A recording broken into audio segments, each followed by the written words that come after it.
ఆకాశవాణి ప్రాంతీయ వార్తలు చదువుతున్నది కనపర్తి రాణి. ముఖ్యాంశాలు: వాణిజ్య, ఇంధన, ఆర్థిక రంగాల్లో ద్వైపాక్షిక సహకారాన్ని మరింత విస్తృతం చేయాలని భారత్, ఖతార్ దేశాలు నిర్ణయించాయి. ఉభయ తెలుగు రాష్ట్రాల్లో national institute of electronics, information technology కేంద్రాలు ఏర్పాటు కానున్నాయి. రాజ్యసభ ఎన్నికలకు సంబంధించి నామినేషన్ల గడువు ఈ రోజుతో ముగుస్తుంది. సాగు, తాగునీటి ప్రాజెక్టులతో ఆంధ్రప్రదేశ్ సస్యశ్యామలమవుతోందని రాష్ట్ర పర్యాటక శాఖ మంత్రి ఆర్కే రోజా అన్నారు. ఆంధ్రప్రదేశ్లో క్షేత్రస్థాయిలో భారతీయ జనతా పార్టీని బలోపేతం చేస్తున్నామని ఆ పార్టీ రాష్ట్ర అధ్యక్షురాలు దగ్గుబాటి పురంధరేశ్వరి తెలిపారు. వార్తల వివరాలు: యునైటెడ్ అరబ్ ఎమిరేట్స్లో 2 రోజుల పర్యటన ముగించుకుని ఖతార్ చేరుకున్న ప్రధానమంత్రి నరేంద్ర మోదీ ఆ దేశ నేతలతో ఫలవంతమైన చర్చలు జరిపారు. ఖతార్ ప్రధానమంత్రి Sheikh Mohammed bin Abdul Rahman అల్దానీతో అర్థవంతమైన చర్చలు జరిగాయని, భారత్, ఖతార్ దేశాల మధ్య మైత్రీ సంబంధాలను మరింత పటిష్టం చేసే పలు అంశాలు ఈ చర్చల్లో ప్రస్తావనకు వచ్చాయని నరేంద్ర మోదీ సామాజిక మాధ్యమంలో పేర్కొన్నారు. ఉభయ దేశాల మధ్య ప్రస్తుతం ఉన్న సహకారాన్ని మరింత పెంపొందించుకోవాలని నిర్ణయించినట్లు తెలిపారు. వాణిజ్యం, పెట్టుబడులు, ఇంధన, ఆర్థిక రంగాల్లో ద్వైపాక్షిక సహకారాన్ని విస్తరించుకోవాలని ఉభయ దేశాల నేతలు నిర్ణయించారని భారత విదేశాంగ మంత్రిత్వ శాఖ ప్రతినిధి రణధీర్ జైస్వాల్ తెలిపారు. ఇలా ఉండగా అంతకుముందు యునైటెడ్ అరబ్ ఎమిరేట్స్ నుండి దోహా నగరానికి చేరుకున్న ప్రధానమంత్రికి విమానాశ్రయంలో ప్రవాస భారతీయులు ఘనస్వాగతం పలికారు. ఆంధ్రప్రదేశ్, తెలంగాణ రాష్ట్రాల్లో national institute of electronics, information technology కేంద్రాలు ఏర్పాటు కానున్నాయి. ఆంధ్రప్రదేశ్లోని తిరుపతి, తెలంగాణ రాష్ట్రంలోని సికింద్రాబాద్ నగరాల్లో ఈ కేంద్రాల ఏర్పాటుకు కేంద్ర ఎలక్ట్రానిక్స్, ఇన్ఫర్మేషన్ టెక్నాలజీ మంత్రిత్వ శాఖ అధ్యయన బృందం సిఫార్సు చేసింది. ఈ కేంద్రాల ద్వారా విద్యార్థులకు, నిరుద్యోగులకు ఎలక్ట్రానిక్స్, కమ్యూనికేషన్ టెక్నాలజీ తదితర కోర్సుల్లో శిక్షణ ఇవ్వనున్నట్లు అధికారులు తెలిపారు. వచ్చే 3 ఏళ్లలో ఈ కేంద్రాలు పూర్తిస్థాయిలో సిద్దం కానున్నాయని అధికారులు వివరించారు. రాజ్యసభ ఎన్నికలకు సంబంధించి నామినేషన్ల గడువు ఈ రోజుతో ముగుస్తోంది. దేశవ్యాప్తంగా 15 రాష్ట్రాల్లో 56 స్థానాలకు ఈ నెల 27వ తేదీన పోలింగ్ జరగనుంది. అదే రోజున ఈ ఎన్నికల ఫలితాలు వెల్లడి కానున్నాయి. పలు రాష్ట్రాల్లో అభ్యర్థుల ఎన్నిక ఏకగ్రీవంగా జరగనుండగా మరికొన్ని రాష్ట్రాల్లో వివిధ పార్టీలు తమ అభ్యర్థులను ప్రకటించాయి. రాష్ట్ర ముఖ్యమంత్రి వైఎస్ జగన్మోహన్ రెడ్డి ఈరోజు గుంటూరు జిల్లాలో పర్యటిస్తారు. ఈ పర్యటనలో భాగంగా ఫిరంగిపురం మండలం రేపూడి గ్రామంలో ఏర్పాటు చేసిన వాలంటీర్లకు వందనం కార్యక్రమంలో ఆయన పాల్గొంటారు. వరుసగా 4వ ఏడాది ఈ కార్యక్రమం నిర్వహిస్తున్న ముఖ్యమంత్రి ఉత్తమ గ్రామ, వార్డు సచివాలయ వాలంటీర్లకు సేవామిత్ర, సేవారత్న, సేవావజ్ర పురస్కారాలను ప్రదానం చేస్తారు. సాగు, తాగునీటి ప్రాజెక్టులతో ఆంధ్రప్రదేశ్ సస్యశ్యామలమవుతోందని రాష్ట్ర పర్యాటక, క్రీడా, సాంస్కృతిక శాఖ మంత్రి ఆర్కే రోజా అన్నారు. చిత్తూరు జిల్లా నగరిలోని కుశస్థలి నదీ సమీపంలో తుడా నిధులతో నూతనంగా నిర్మించనున్న వైఎస్సార్ తుడా పార్కుకు ఆమె భూమి పూజ చేశారు. అలాగే పుత్తూరు పట్టణంలో 2 కోట్ల రూపాయలతో నూతనంగా నిర్మించిన షాదీ మహల్ను మంత్రి ప్రారంభించారు. అనంతరం మంత్రి మాట్లాడుతూ, రేపు ముఖ్యమంత్రి వైఎస్ జగన్మోహన్ రెడ్డి చిత్తూరు జిల్లాలో పర్యటించి హంద్రీనీవా ప్రాజెక్టు 2వ దశ పనులను ప్రారంభిస్తారని చెప్పారు. ఆంధ్రప్రదేశ్, అరుణాచల్ ప్రదేశ్, ఒడిషా, సిక్కిం రాష్ట్రాల్లో త్వరలో జరగనున్న అసెంబ్లీ ఎన్నికల నిర్వహణ కోసం 3,40,000 కేంద్ర సాయుధ బలగాలను పంపాలని కేంద్ర ప్రభుత్వాన్ని ఎన్నికల సంఘం కోరింది. ఎన్నికల విధులకు సాయుధ బలగాలను పంపించేందుకు వీలుగా వివిధ ప్రాంతాలకు రైలు సౌకర్యాలను ఏర్పాటు చేయాలని కూడా కేంద్ర హోం మంత్రిత్వ శాఖను ఎన్నికల సంఘం ఒక ప్రకటనలో కోరింది.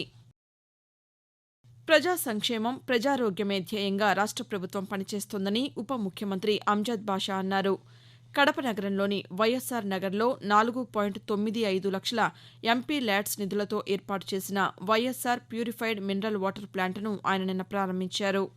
ఈ సందర్భంగా అంజద్ బాషా మాట్లాడుతూ, ఆరోగ్య ఆంధ్రప్రదేశ్ లక్ష్యంగా ప్రభుత్వం పనిచేస్తోందని, అందుకోసం అన్ని పట్టణాలు, నగరాల్లో తాగునీరు, పారిశుద్ధ్యంపై ప్రత్యేక దృష్టి సారిస్తోందని పేర్కొన్నారు. ఆకాశవాణి ప్రాంతీయ వార్తలు వింటున్నారు.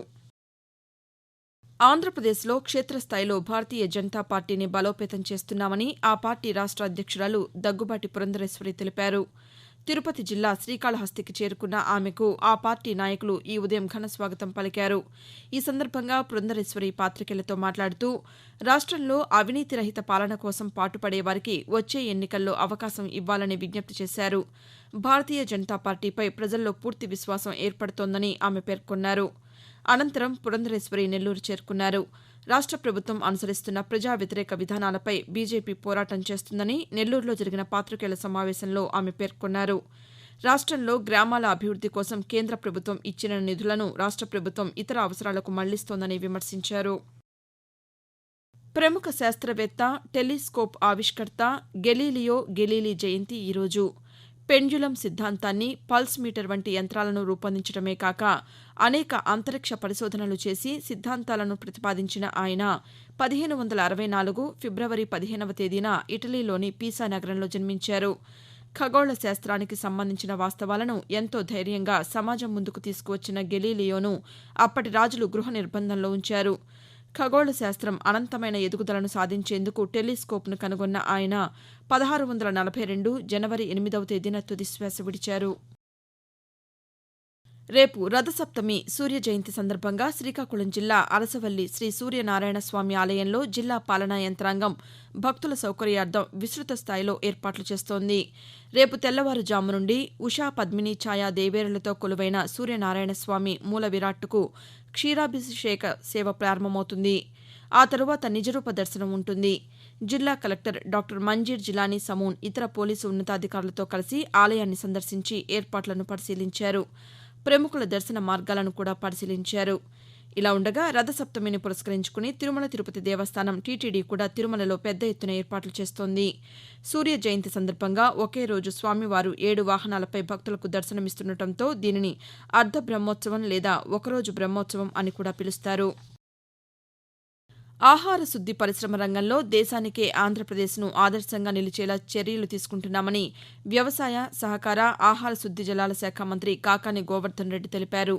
శ్రీ పొట్టి శ్రీరాములు నెల్లూరు జిల్లా ముత్తుకూరు మండలం వంటపాలెం గ్రామంలో వంట నూనెల తయారీ కర్మాగారాన్ని నిన్న ఆయన ప్రారంభిస్తూ ఆహార శుద్ది రంగాభివృద్ది కోసం రాష్ట ప్రభుత్వం విప్లవాత్మక నిర్ణయాలు తీసుకుంటోందని చెప్పారు. రైతుల ఉత్పత్తులకు గిట్టుబాటు ధర కల్పించడమే ప్రభుత్వ లక్ష్యమని కాకాని గోవర్ధన్ రెడ్డి వెల్లడించారు.